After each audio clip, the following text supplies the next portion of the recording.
इडली डोस्याबरोबर तीच ती कोकोनट चटणी खाऊन बोर झालाय का? तर नक्की ही चटणी ट्राय करा.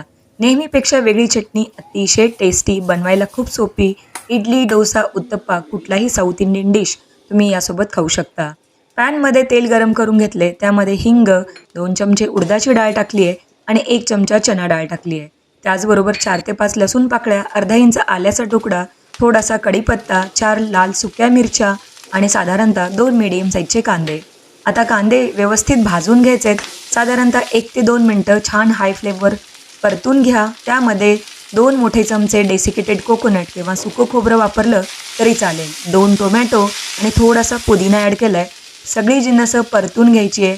चवीनुसार लागेल तसं मीठ ॲड करायचं आहे. अर्धा छोटा चमचा लाल तिखट, अर्धा छोटा चमचा हळद पावडर आणि अर्धा छोटा चमचा भाजलेल्या जिऱ्याची पूड, 1 चमचा धने पूड वापरलेली आहे.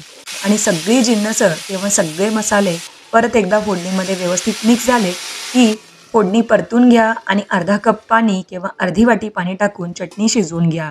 त्यामुळं चटणी नरम होते. आता ही चटणी मिक्सरच्या जारमध्ये टाकून आपल्याला वाटून घ्यायचे आहे. अगदी बारीक वाटून घेतल्यानंतर चटणीसाठी तडका तयार करायचा आहे. तडका पॅनमध्ये तेल गरम केलं आहे. त्यामध्ये 1 छोटा चमचा मोहरी टाकली आहे, 1 छोटा चमचा जिरं ॲड केलेलं आहे आणि थोडासा कढीपत्ता. चुरचुरीत फोडणी तयार करायची आहे आणि गरमागरम चटणीवर ओतून घ्यायची आहे. थोडंसं हिंगही ॲड केलेलं आहे आणि हा गरमागरम तडका तयार झाला आहे चटणीकरिता.